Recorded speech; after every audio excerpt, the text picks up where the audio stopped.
From his early days as a stand-up comedian to hosting one of the most popular podcasts in the world, Joe Rogan's rise to fame has been nothing short of meteoric. Into that round, he was deep shit. He was hurt about. Let's start with how he got into mixed martial arts. Joe developed an interest in MMA during his early teen. At the age of 14, he actually ended up joining karate classes to boost his confidence. Roundhouses. He has trained with some of the best coaches and fighters, and they're all... A year later, the young Joe switched to another form of martial arts, Taekwondo. He was so good at it that he went on to win the U.S. Open Lightweight Taekwondo Tournament. Give it up for little Joe Rogan, ladies and gentlemen. Things went downhill from there, though. He started having headaches and ultimately decided against a career in the mixed martial arts, fearing a perpetual head injury. Despite the young American's decision to not pursue a career in MMA due to his health concerns, his early experiences with martial arts continue to influence his life in more than one way. He went on to become a commentator for the UFC, a job that allowed him to stay connected to the sport that he loves so much, while also expanding his career in a new direction. Even aside from this, though, He stripped Khabib. Does the Nevada State Athletic Commission fine him and not allow him to... his martial arts training has remained a pretty important part of his personal life, as he continues to practice and teach quite a few forms of martial arts to this day. However, before we have this conversation, guys, let's talk about what happened next in Joe Rogan's story.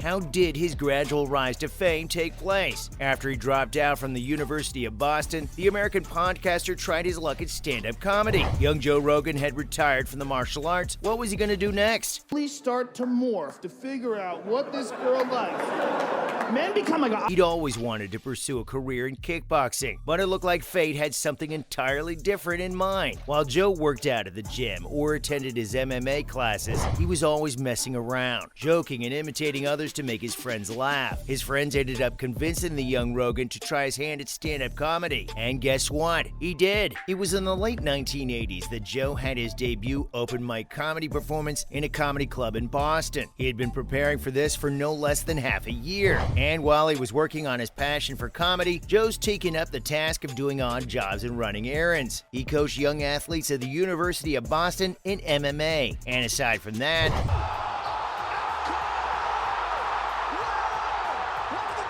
he also worked as a construction worker, a limo driver, and a newspaper delivery boy. But once his comedy career took off, Joe started getting invites from various shows and events. The stand-up comic became a household name. He became the talk of the town and was pretty well known for his blue comedy style. At a random night at a Boston laughter club, Like, can I fuck him up? the American comic convinced the manager of the club to try out an innovative new 5-minute format. The manager agreed, and the performance was nothing less than a straight-up hit. The audience loved it. The club's manager, Jeff Sussman, who was a famous celebrity talent manager, went on to become Joe's personal manager. It was his blue comedy that earned him a contract with MTV. In 1994, Joe moved to LA, where he was seen in the network's show Half Hour Comedy Hour. This performance of his was loved so much by the content team that he was immediately offered an exclusive multiple-year contract with MTV, as well as a role in the first episode of a game show. A lot faster, and there's a space between their head and the stairway above. And I'm like, if I could just get in that... This was the first big money that Rogan made in his life, and it was a total of $500. Well, you've got to start somewhere, Joe. His role at MTV wasn't his only stint with the television network. Right. I tried rationalizing it too. When a woman turns down a joke... Joe also tried his hand at acting. The American podcaster got in touch with Disney and ended up signing a deal. He was also in the '94 Fox sitcom Hardball, where he played the role of Frank Valente. This was his first acting job. Joe also began to perform at the Comedy Store in Hollywood. He became a paid regular by the owner, Mitzi Shore, for the next couple of years. He played the role of Joe Gorelli in the NBC sitcom News Radio. Initially, he replaced the actor Ray Romano, who was first chosen for the character. News Radio opened up the gates to a lot of other opportunities for Joe. He finally earned some financial success and seemed to quite enjoy his time at NBC. The sitcom allowed him to perform his stand-up comedy along with getting paid at the show itself. This was quite flexible and worked pretty well for Rogan. Acting might have been part of his interest for a while.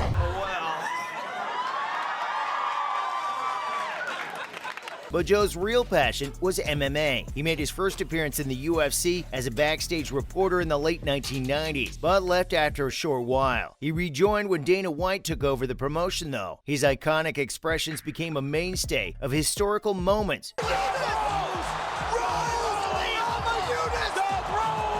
When he graced the UFC commentary booth. But how did it all end up happening? They say life comes full circle, and Joe Rogan's life is a prime example of that. The sport that he left behind at the young age of 21 was back in his life, though this time Joe wasn't the one fighting in the cage. He was the one interviewing those who were fighting in the cage. When he first started working with the UFC, he was a backstage and post-fight interviewer. The American podcaster's first show went live in 1997.